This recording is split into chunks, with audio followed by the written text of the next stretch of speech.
할렐루야. 오늘 저는 마태복음 20장 1절로 16절 말씀으로 먼저 된 자와 나중된 자라는 제목으로 은혜의 말씀을 나누고자 합니다. 오늘 본문 말씀은 많이들 아실 것입니다.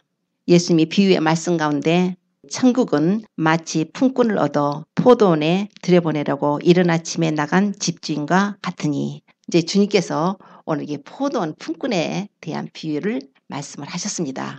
이 내용을 우리는 그냥 쉽게 생각을 나중된 자가 먼저 되고 먼저 된 자가 나중되리라, 이제 이런 말로 쉽게 너무나 생각을 합니다. 그래서 우리 생각할 때 먼저 된 자가 나중된다. 그래서 우리 신앙생활을 하면서 먼저 믿은 사람이 이제 열심히 뒤떨어지고 나중 믿은 사람이 열심히 좋아져가지고 먼저 된다. 그렇게도 표현합니다. 어떤 면으로는 이제 그런 내용도 들어있습니다. 그러나 오늘 여기의 말씀은 그런 정도의 말씀이 아니고, 여기에는 예수 그리스도께서 예수님이 십자가에서 죽으시고 부활해서 인류를 구원하시려는 구속사적인 아주 놀라운 하나님의 계획이, 하나님의 섭리가 이 내용 안에 들어있습니다. 우리 주님께서 이런 비유의 말씀을 이렇게 많이 하시지 않습니까? 특히 천국은 마치 등을 들고 신랑을 맞으러 나간 여처녀와 같다. 또 천국은 밭에 감추인 보화와 같다.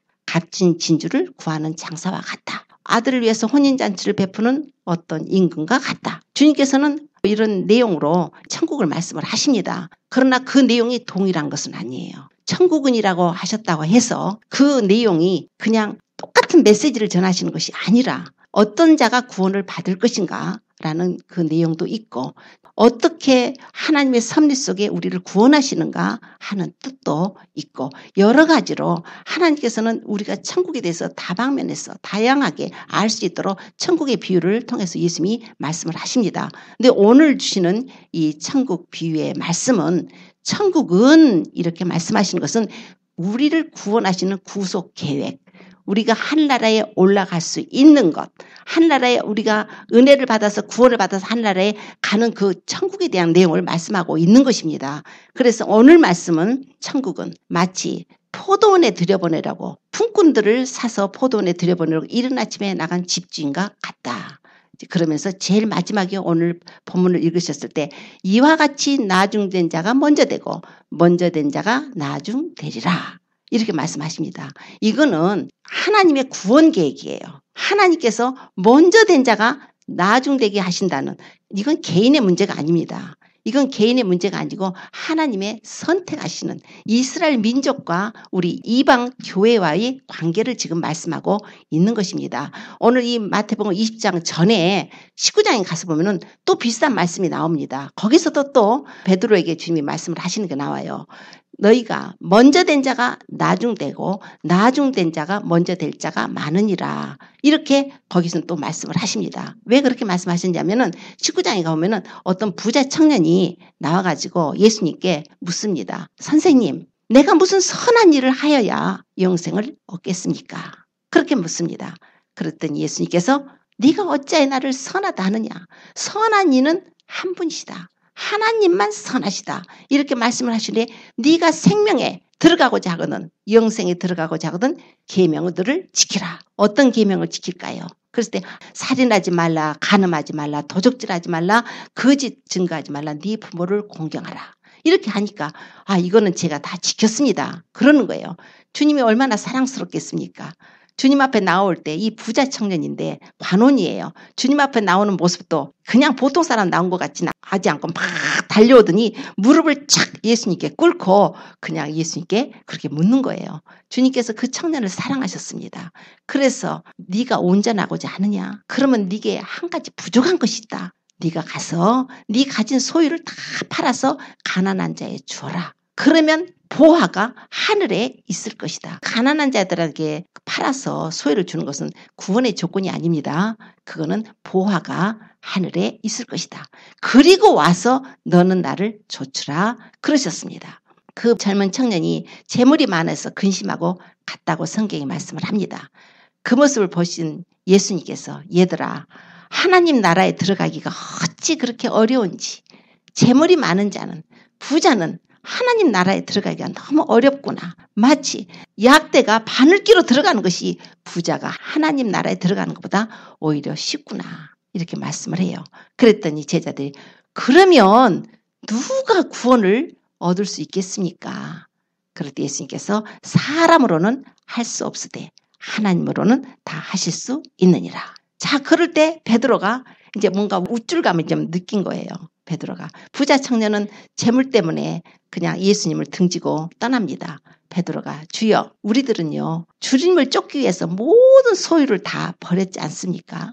그러면 우리가 얻을 것이 무엇입니까? 이렇게 묻습니다. 그럴 때 주님께서 나를 위하여 자신의 집이나 형제나 자매나 부모나 자식이나 전토를 버린 자는 여러 배를 받고 영생을 상속할 것이라고 약속을 하십니다.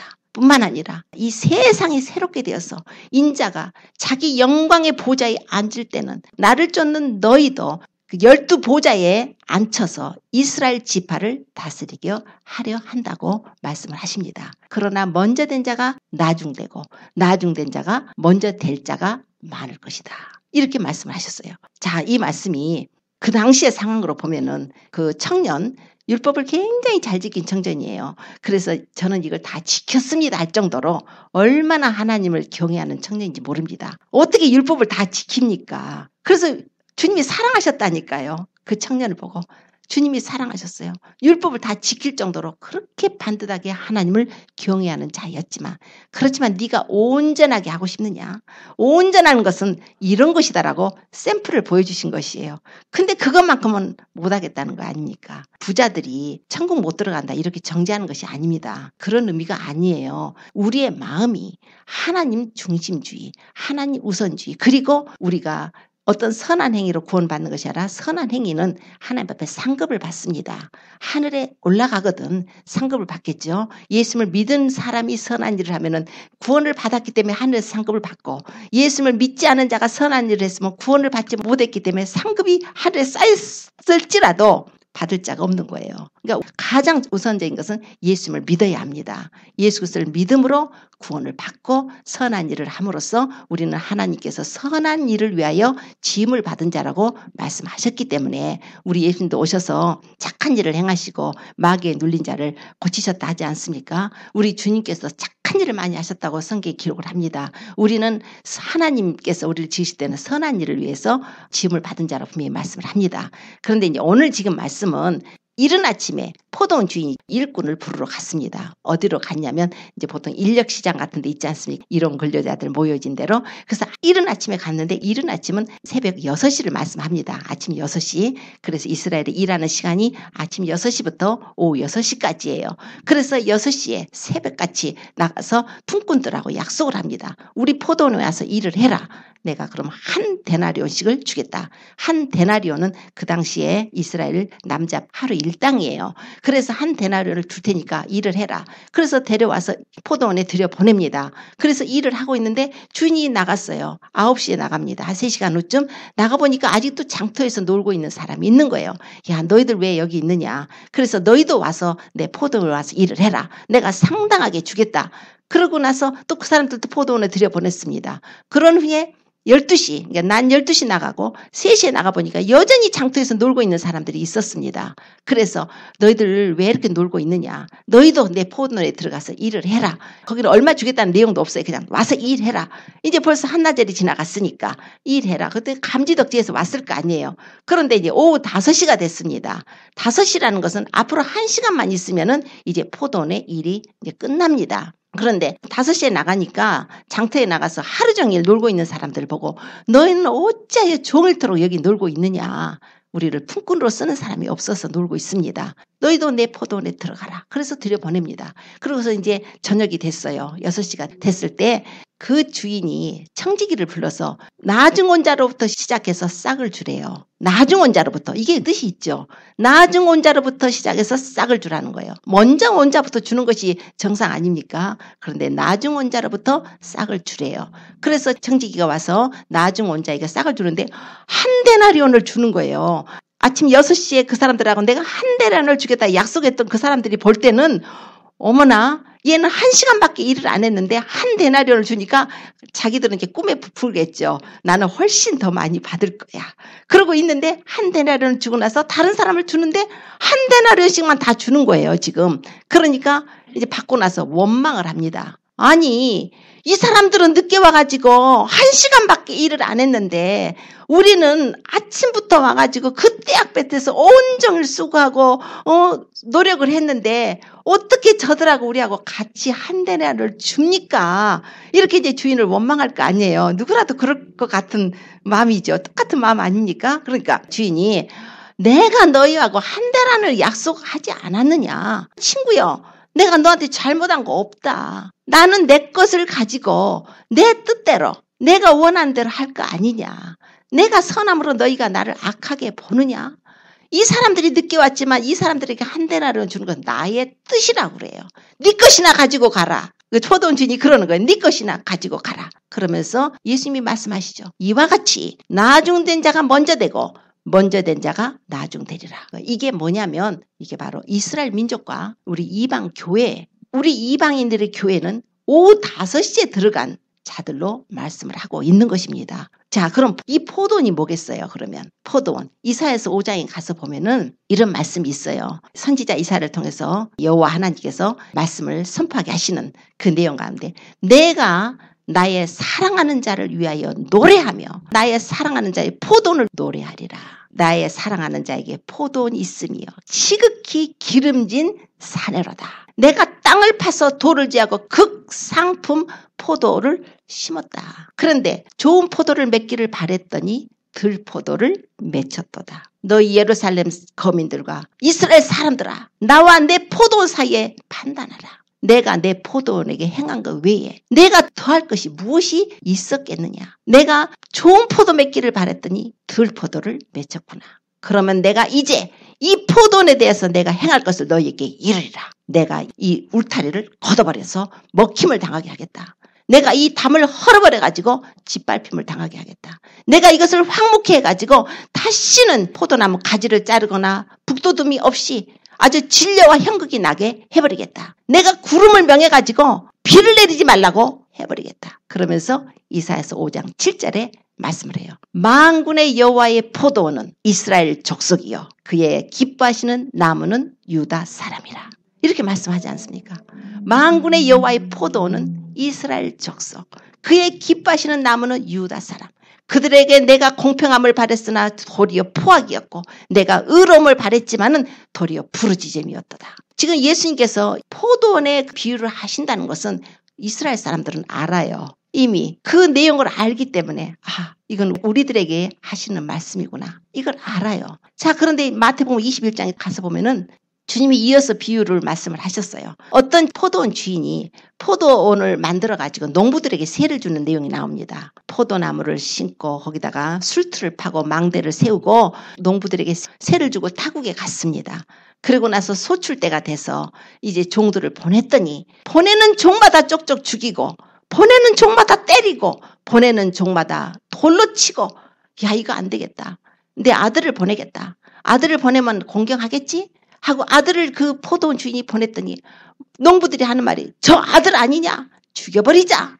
상속자야. 저거 죽이고 우리가 이 포도원을 차지하자. 이러고서 아들을 죽여서 포도원 바깥에 던져버린 거예요. 포도원 밖에 던졌을 때 그 포도원 주인이 어떻게 하겠느냐고 물어요. 이제 어떻게 하겠느냐. 당연히 포도원 주인이 그 악한 농부들을 진멸하고 그 포도원은 세를 제때에 바칠 만한 다른 농부들에게 세를 줘야 할 것입니다. 그때에 소출을 바칠 농부를 찾아서 세를 줘야 한다는 거예요. 이 내용까지 어우러져 있습니다. 자, 그러니까 지금 오늘 말씀하신 포도원에 첫 번째 가장 일찍 나가서 그 포도원의 품꾼으로 부름받은 자는 이스라엘 민족입니다. 하나님께서는 이스라엘 민족을 택하셨어요. 아브람과 이삭과 야곱의 그 후손으로다가 이스라엘 민족들을 택하셨고 그 이스라엘 민족들을 애굽 땅에서 출애굽을 해가지고 데리고 나오시죠. 아브라함에게 약속하신 대로 네 자손들이 이방에서 계기되어서 400년 동안 계기되어서 나와서 4대 만에 내가 이 땅으로 젖과 꿀이 흐르는 그 약속의 땅 가나안 땅으로 네 자손들을 이끌고 올 건데, 왜냐하면 지금은 안 되는 것은 지금 아모리 족속의 죄악에 관영하지 않았기 때문에 내가 네 자손들을 타국에 보내서 거기서 그 나라들을 섬기고 종살이는 하겠지만 섬겼다가 나중에 데리고 오겠다는 걸 약속을 하십니다. 그 약속을 기억하시고 때가 차서 모세를 통해서 이스라엘 백성들을 출애굽을 시키시죠. 그래가지고 출애굽을 하게 하시면서 출애굽기 19장 4절 이하로 쭉 이렇게 말씀을 하셔요. 모세를 통해서 이스라엘 백성들한테 얘기를 해라. 내가 애굽 땅에서 너희들한테 어떻게 행한 것을 너희들이 알기를 원한다. 내가 독수리의 날개로 너희를 업어가지고 너희를 내게로 인도를 했다. 너희들이 내 말을 잘 듣고 지키면은 너희는 열국 중에서 나의 소유가 될 것이다. 왜냐하면 세계가 내게 속한 것이기 때문에. 그러니까 모든 세계가 내게 속한 것이라고 또 주님이 말씀을 하십니다. 그러면서 너희는 내게 대해서 제사장 국가가 되고 거룩한 백성이 될 것이다.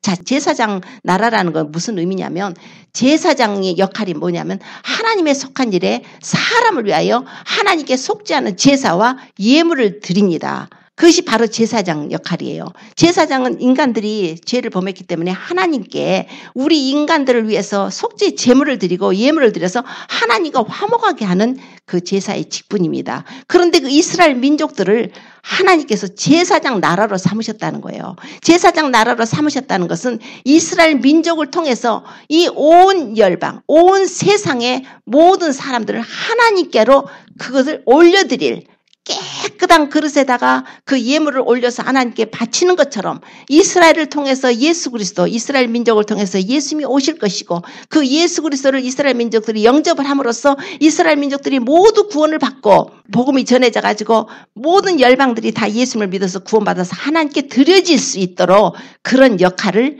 받은 거예요. 그런 사명을 받은 거예요. 로마서 15장 16절에 보면은 이런 말씀이 있어요. 바울 사도가 내가 하나님의 은혜로 그리스도 예수로 말미암아서 하나님의 복음의 제사장 직무를 맡았다 이렇게 말씀을 해요. 바울 사도는 복음을 전하는 자죠. 각 세계 곳곳에 다니면서 이방인들에게 복음을 전했죠. 근데 그 복음을 전하는 그 사명을 뭐라고 표현하냐면 하나님 복음의 제사장이라는 거예요. 하나님의 복음의 제사장. 그 직무를 맡게 하셔서 자기가 지금 나가서 이방 사람들에게 복음을 전하는데 너희를 성령 안에서 거룩하게 해가지고 하나님이 받으실 수 있도록 그렇게 한다는 거예요. 베드로전서 2장 9절에 이렇게 말씀해요. 너희는 택한 족속이요 왕 같은 제사장들이요 거룩한 나라요 그의 소유된 백성이라. 이게 뭐냐면 우리 예수님을 믿음으로 하나님께서 이제 우리가 바로 제사장이 되었다는 것입니다. 왕 같은 제사장들. 자, 이제 이런 내용이 나오죠. 이스라엘 민족을 이렇게 하나님께서 제사장 국가로 삼으셨어요. 그런데 그 민족들이 어떻게 했습니까? 오늘 마태복음 21장에 가서 보니까 그 농부들을 표현하시죠. 그 하나님의 포도원에다가 농부들을 세를 줬더니 그 농부들이 한 거 보세요. 보내는 선지자들, 의인들 돌로 쳐 죽이고 그래서 예수님께서 예루살렘아 예루살렘아 선지자들을 죽이고 네게 파송되는 자를 돌로 치는 자여 암탉이 그 새끼를 자기 날개 아래 품같이 내가 너희 자녀를 모으려고 한 적이 몇 번이냐 그러나 너희가 원치 아니하였도다. 그러므로 너희 집이 황폐하여 버린 바 되리라. 너희들이 찬송하리로다 주의 이름으로 오시는 이 할 때까지 너희가 다시는 나를 보지 못하리라. 주님께서 이 말씀을 하신 것도 뜻이 있어요. 그 이스라엘 백성들이 예수님을 배척해서 그 하나님의 아들을 독생자를 죽여서 포도원 바깥에 버린 것처럼 예수님을 예루살렘에서 채찍에 맞고 피 흘리고 골고다 산에 올라가서 예수님께서 성박해서 죽임을 당하지 않았습니까? 포도원 밖에 던져버린 거예요. 예수님을. 그것을 비유로 말씀하시면서 또 주님께서 말씀하시기를 너희가 주의 이름으로 오시는 이여 하고 찬송할 때까지 다시는 나를 보지 못할 거라 하신 것은 바로 주의 이름으로 오실 때가 언제냐면 재림을 말씀을 하고 있는 거예요. 예수님께서 재림하실 때에 그들은 지금 메시아를 모르잖아요. 이스라엘 백성들은 메시아를 모르죠. 참 메시아를 모르고 지금 예수님 이미 다녀가셨는데 우리 죄를 담당하시고 구원하시고 지금 우리 있을 곳을 예배하시 처소를 예배하러 주님이 천국에 가셨는데 그걸 모르고 지금도 오실 메시아 언제 메시아가 오셔서 우리의 성전을 지어주려나 나중에 적그리스도를 메시아라고 받아들이게 되는 그런 우를 범하는 그런 일을 당하게 됩니다. 그들이 나중에 적그리스도가 왔을 때 적그리스도가 그들이 메시아인 줄 알았다가 그 3년 반에 그 적그리스도가 그 성전에 그 짐승의 우상을 세워놓고 경배하라 해가지고 경배하지 않은 자는 다 죽일 때 그때서야 그들이 죽임을 당하면서 이 사람이 적그리스도였네. 이 사람이 그리스도가 아니었네. 그러나 그때 하나님께서 도우심으로 이스라엘 백성들을 구원하시는 그 손길을 보고 그제서야 예수님께서 구름을 타고 오실 때 그들이 그 찌른 바 그를 바라보고 독자를 위해서 애통하듯이 장자를 위해서 애통하듯이 그를 영접하게 되는 그런 은혜를 받게 된다고 성경이 기록을 하고 있습니다. 찬송하리로다 주의 이름으로 오시는 이여 주의 이름으로 오시는 이하고 너희들이 그 할 때까지 다시는 나를 보지 못할 거라고 하셨어요. 그게 바로 이스라엘 백성들이 예수님을 알지 못하니까 열심히 일은 했는데 그 예수님을 알지 못하니까 십자가에 못 박고 예수님을 죽이고 그러고 나서 그 징계로 인해서 나라가 없다가 이제 1948년 5월 14일에 나라가 생겨서 홀리랜드 하나님의 그 나라를 그 하나님이 주신 적각골이 흐르는 땅을 회복을 했습니다. 그러고 나서 1967년도에 그 예루살렘을 탈환했어요. 홀리 시티죠. 그거는 먼저 땅을 하나님이 주셨고 그 다음에 홀리 시티죠. 예루살렘 성이 있는 곳은 거룩한 도시니까 그 거룩한 그 도시 시티를 가졌죠. 이제 마지막에는 홀리 템플 이제 하나님의 성전이 세워질 때 이스라엘의 완전한 회복이 이루어지게 되는 것입니다. 그때 예수님이 오실 때 은총과 강구하는 심령을 부어줄 때 그제서야 그들이 예수님을 보고 우리가 내 자녀를 찔렀구나. 내 사랑하는 독자를 찔른 것과 같은 고통과 아픔 속에 예수님을 그리스도로 하나님으로 그들이 영접하게 되고 구원을 받는 것이 성경에 기록을 하고 있습니다. 오늘 그 내용이에요. 오늘 하나님께서 포도원의 비유를 들어서 오후 5시가 됐는데 5시에 들어온 1시간밖에 일을 하지 않은 사람한테 먼저 이리 와라. 먼저 이리 와라 해가지고 온종일 그 수고와 더위를 무릅쓰고 고생했던 그 사람들에게 먼저 구원을 줘야 되는데 여기서 한 데나리오라는 것은 품삯이지만 구원을 말씀하고 있습니다. 구원받는 거예요. 구원을 말씀하고 있기 때문에 하나님께서는 이스라엘 민족들을 먼저 택하셨지만 그들이 하나님께 불순종하고 거역하고 급기야는 예수 그리스도 영광의 주를 십자가에 못 박는 그것 때문에 예수님께서는 그 얼굴을 이방인 우리 하나님의 교회 우리 그리스도의 교회로 이방인들에게로 돌리셔서 예수님을 믿는 사람들이 바로 5시에 들어가서 포도원에 들어가서 일하는 일꾼들입니다. 그러면 그 포도는 어떤 포도원이 하나님의 포도원이죠. 아까 그랬잖아요. 그 농부들이 악하니까 이 사람들을 진멸해버리고 제때 실과를 바칠 만한 농부를 새로 찾아가지고 그 포도원에 세를 주라 하는데 그 실과를 제때 바칠 만한 그 농부로 우리가 하이어돼서 품꾼이 돼서 하나님의 그 포도원에 들어가서 일하는 자가 바로 우리 이방인의 교회입니다. 1시간밖에 일을 하지 못하잖아요. 예수님께서 사마리아로 이제 가시면서 그때 수가성 여인 만나죠. 그래서 그 여인하고 대화를 하는 가운데 그 여자가 당신이 선지자입니다 하다가 나중에는 메시아라는 거에 놀래가지고 물동이를 그냥 버려두고 막 그 사마리아로 가가지고 이 사람이 메시아가 아니냐 내가 만났다 나의 한 일을 다 말한 사람이 있다 와보라 하고 막 이제 그 최초의 사마리아 선교사가 돼가지고 막 복음을 전하지 않습니까? 그거예요. 우리 예수님께서 그 사마리아 여인처럼 부르시죠. 그때 주님께서 의미 있는 말씀을 제자들에게 하십니다. 제자들이 음식 사갖고 와서 잡수세요. 그러니까 나는 너희들이 알지 못하는 먹을 양식이 있다. 나의 양식은 나를 보내신 하나님의 뜻을 온전히 행하는 것이라고 말씀을 하십니다. 그러면서 또 말씀하시기를 눈을 들어 밭을 보라. 희어져 추수하게 되었도다. 이미 거두는 자가 싹도 받고 영생에 이르는 열매를 거두나니 영생에 이르는 열매를 거둔다고 말씀을 해요. 싹을 받았다는 거예요. 그러나 다른 사람들은 노력을 했는데 내가 너희를 노력지 않은 것을 거두러 보냈다고 말씀합니다. 노력했다는 건 누구냐면 바로 이스라엘 민족이에요. 얼마나 오랜 세월 하나님을 섬기고 하나님 앞에 잘못하면 그냥 징계 엄청나게 받고 또 그냥 잘못했다 그러면 하나님이 또 회복시켜 주시고 그런 세월 속에 그 민족적으로 하나님을 섬기는 국가가 세상에 어디 있습니까? 이스라엘만 하나님이 택한 서민이죠. 그런데 이스라엘이 하나님께 범죄하고 불순종해가지고 예루살렘 성전 파괴되고 이스라엘 나라가 없어져 버리고 AD 70년에 로마 디도 장군이 와서 그랬을 때 덕을 본 사람이 누구예요? 우리 이방인들입니다. 복음이 전해지긴 했는데 그 전체적인 이스라엘 민족을 통해 전해진 것이 아니라 주님이 택한 12제자 그리고 500인의 제자들, 주님을 따르던 그 무리들을 통해서 온 세상의 만방에 복음이 증거돼서 하나님의 교회가 성령의 역사로 세워지지 않았습니까? 그래서 우리가 지금 5시에 들어가서 일을 하는데 우리가 일한 게 뭐가 있어요? 우리는 1시간밖에 안 남겨놓고 급하게 들어가서 그 하나님 일을 하려고 하는 것이 바로 우리 교회들입니다. 그래서 바울 사도가 뭐라고 그러냐면은 일한 것이 없이 하나님 앞에 의롭다 하심을 입은 사람들에 대해서 다윗이 뭐라고 말했는지 아느냐? 허물의 사함을 얻고 그 죄의 가리움을 받은 자는 복이 있도다. 일한 것이 없는데 우리는 일한 것이 없어요. 그들은 일했죠. 하나님을 섬기고 율법을 받아서 그냥 제사를 드리고 에브리데이에 제사를 드리고 하나님을 섬겼어요. 우리는 하나님 알지도 못해요. 그래서 에베소서 2장 11절 이하로는 뭐라고 하냐면 너희들은 육체로 이방인들이야. 너희들은 이스라엘 나라 밖의 사람이고 그리스도 밖에 있었고 하나님의 언약에 대해서는 외인이었다. 그리고 이 세상에는 소망도 없고 하나님도 없는 자들이었는데 너희가 이제 예수 그리스도로 말미암아서 그의 피로 전에 멀리 있던 너희가 가까워졌다는 거예요. 예수님의 피 때문에. 하나님은 이스라엘만 택하셨어요. 이스라엘은 하나님의 제사장 국가입니다. 하나님의 사랑하시는 민족이에요. 그 민족을 택해서 그 민족이 그냥 하나님께 축복을 받는 그 축복을 그 민족이 잠깐 불순종해가지고 하나님이 그냥 얼굴을 우리 이방인들에게 돌려가지고 그 축복을 우리가 받고 누리고 있는 거예요.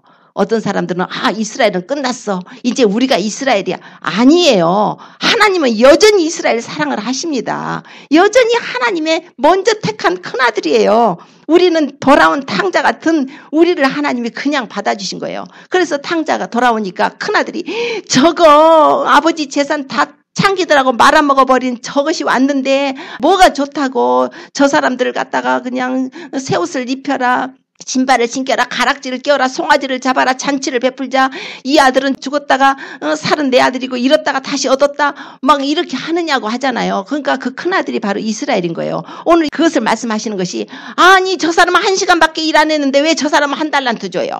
나는 올데이 수고하고 노력했는데 어떻게 저 사람하고 나하고 똑같이 1달란트를 줍니까? 하고 지금 불평하는 게 이스라엘이에요. 감람나무 가지가 얼마가 꺾여졌는데 돌감람나무 우리가 그 감람나무에 접붙였답니다. 우리를 표현을 그렇게 하십니다. 원래는 돌감람나무에다가 참감람나무를 붙여야 이렇게 되는 거예요. 접붙이는 방법은. 근데 본성을 거스려서 우리는 있을 수 없는 일을 하나님이 하셨다는 거예요. 돌감람나무에다 잘라버리고 좋은 가지를 접붙여야 이게 좋은 열매가 맺히는 건데 우리는 반대로 본성을 거스려서 오히려 이 나쁜 감람나무 가지를 꺾어다가 돌감람나무를 꺾어다가 참 감람나무에다가 접을 붙였다는 거예요.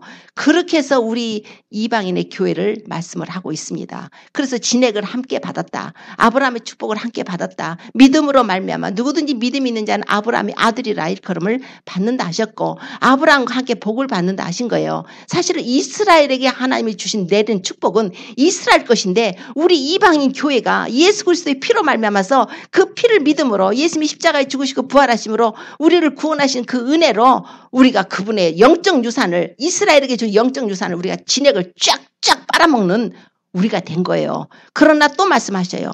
너희가 하나님께서 원 오리지널 가지도 안 아끼셨으니까 너희들 자고하지 말고 높은 마음을 품지 말고 도리어 두려워하고 너희들이 겸손하게 그 주시는 하나님의 은혜를 받으라고 말씀을 합니다. 주님께서 은혜 받을 만한 때에 구원 얻을 때에 하나님이 우리를 도우셨으니까 보라 지금은 은혜 받을 만한 때요 보라 지금은 구원의 날이로다. 우리가 어떻게 하나님의 사랑을 받아서 구원을 받고 이렇게 그분의 은혜에 동참을 했는가를 성경이 오늘 이렇게 말씀을 하고 있는 것입니다. 나중 온 자에게 먼저 싹을 주라는 것은 하나님의 뜻이죠. 원래는 이스라엘 민족들에게 먼저 구원을 주시려고 했는데 그들이 불순종함으로써 우리가 먼저 그 은혜로 인해서 구원을 받았다는 거예요. 그러면 그들도 나중에 싹을 받아요. 나중에 교회가 휴거가 될 것입니다. 주님이 오시게 되면 교회가 휴거가 돼요. 그러면 7년 동안 이제 이 세상은 대환란이 있게 됩니다. 그때 세상 정부는 우리 지금 현재 사는 세상이 아니고 뉴월드 오더라 해가지고 그들이 이제 정부를 만들어 놓은 곳에 우리가 전부 이제 칩도 강제로 받아야 되는 때가 오게 되고, 그때는 받지 않으면 물건을 사지도 못하고 매매도 못하고 그리고 잡아 죽게 됩니다. 이런 세상이 옵니다. 그걸 그냥 귀에 가볍게 흘려듣지 마십시오. 그렇게 올 때 이스라엘 백성들은 이제 그때가 환란의 때예요. 그걸 통해서, 환란을 통해서 그들이 예수님을 영접하게 되는 그 구원의 은혜의 시간입니다. 그때 우리 이방인 교회는 이방인의 때가 딱 끝나는 게 언제냐면 이제 휴거 때로 끝나는 거예요. 그래서 로마서 11장 25절에 형제들에게 말씀하죠. 너희들이 이 비밀을 모르기를 원치 않는다. 이 비밀은, 자, 이방인의 충만한 수가 차기까지 이스라엘의 털어는 완악해졌다 그래요. 그러니까 우리를 하나님이 사랑하셔서 우리가 어느 정도의 숫자적으로 되면 하나님의 그 관점으로 봐서 이제 됐다 싶으면은 주님이 오시게 돼서 교회를 데리고 가시고, 그러고 나서 이스라엘로 하나님의 얼굴이, 은혜가 다시 가는 것입니다. 그때 만약에 교회가 들림을 받지 못하고 남게 되는 것은 이제 그 환란에 같이 남게 되는 것입니다. 한 번 주는 기회를 놓쳤기 때문에 이제 세컨 찬스가 오긴 와요. 그러나 7년 환란을 통해야 됩니다. 그래서 그때는 죽음으로서만 구원을 받습니다. 자금 이유로 주 안에서 죽는 자들은 복되도다. 이것이 바로 하나님의 계명과 예수님 믿는 믿음을 지키는 것이라고 말씀합니다. 지금 우리는 믿음으로 말미암아서 구원을 받기 때문에 믿음으로만 구원을 받는 거지, 이제 앞으로 세상이 바뀌면 이제 베리칩 짐승의 표가 그것이 이제 활성화가 될 것입니다. 지금은 당장 매매하는 표로다가 쓰이지 않는다 해서 베리칩이 상징이다 뭐다 막 이러는데 자동으로 오토매틱으로 돼버립니다. 그때 가서는. 그래서 지금부터 막 받지 말라고 하는 거예요.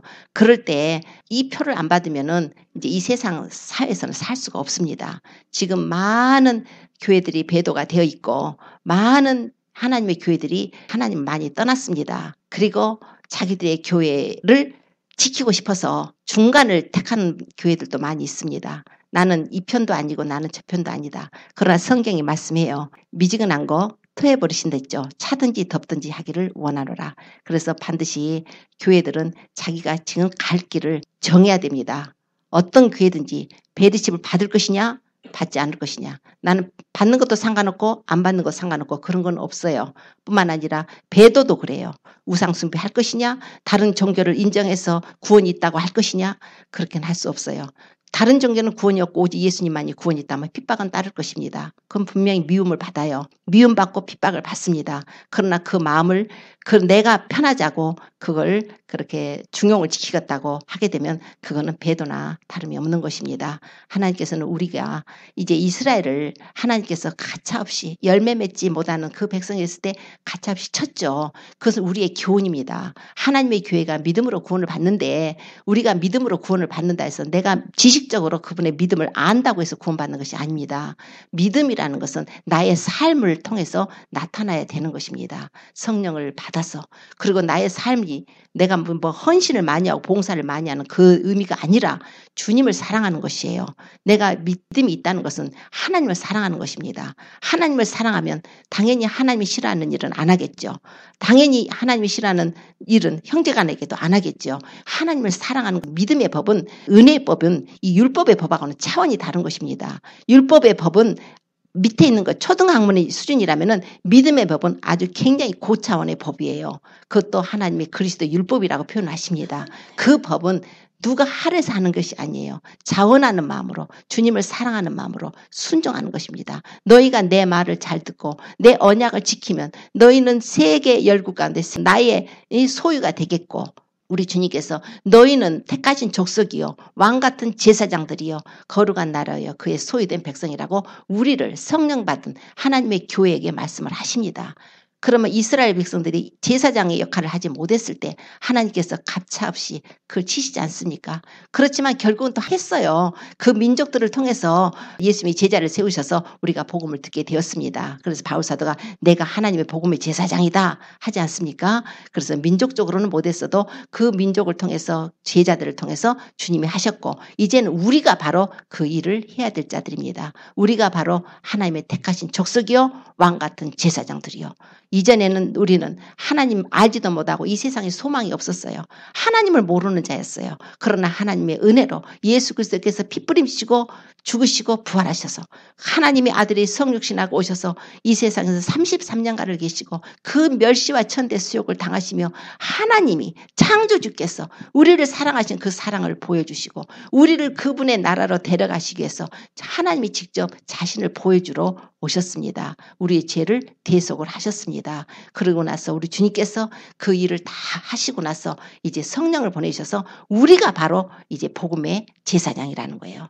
우리가 바로 이방인들을 그 제사장들이 깨끗한 그릇에다 예물을 하나님 올려드린 것처럼 우리는 우리 가족들부터 시작해서 이웃들, 주변들 이렇게 우리가 확대해 나가야 됩니다. 국가와 민족을 위해서도 우리가 그들을 제물로 올려드릴 수 있도록 우리가 그래서 기도하면서 전도하면서 사랑을 행하면서 우리가 첫째 말씀과 기도로 교통을 하면서 주님과의 사랑의 교제를 회복해야 합니다. 주님께서 나중 온 자에게 먼저 싹쓸 주라 하는 의미가 하나님의 교회가 먼저 구원을 받는다는 뜻입니다. 그러나 이스라엘도 회복을 합니다. 그러나 이스라엘과 회복하는 그 사이에 우리는 이제 이 세상에 7년 환란이라는 그것이 기다리고 있다는 것을 절대로 남지 않도록 그래서 어떤 분들은 또 7년 환란 중간에 휴거가 된다. 환란 거치고 올라간다. 뭐 그렇다고 얘기를 했다고 해서 이단이고 그런 건 아닙니다. 다 견해의 차이지만은 우리는 성경으로 볼 때 주님이 분명히 그리스도 신부를 데리러 오십니다. 이때 올라가는 것은 정말 교회의 영광입니다. 우리가 그런 신부가 돼야 되지 않습니까? 마지막까지 지금 달리기를 왔는데 이제는 다른 거 제껴놓고 주님하고 관계를 맺으십시오. 그것이 지혜로운 처녀입니다. 지혜로운 기름등불 예배한 5 처녀가 되십시오. 이제는 다른 사람을 용서하고 화해하십시오. 다른 사람을 사랑해주고 중보하고 기도하고 선을 행하고 첫째 말씀으로 하나님과 교통하고 기도로 교통을 하십시오. 이제는 우리 자신이 정결한 신부가 되어야 합니다. 그냥 예전같이 미지근하게 하시지 말고 기도도 좀 더 하십시오. 성경도 더 읽으십시오.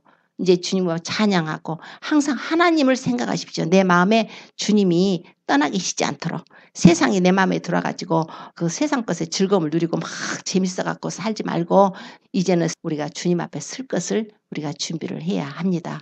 우리 주님께서 오늘 주시는 말씀이 바로 이스라엘과 이방인의 관계를 말씀하면서 그 하나님의 은혜를 우리에게 어떠한 사랑을 우리에게 베푸셨는가 우리가 하나님의 은혜를 헛되이 받지 말아야 할 것입니다. 하나님께서 교회에게 주신 하나님의 은총입니다.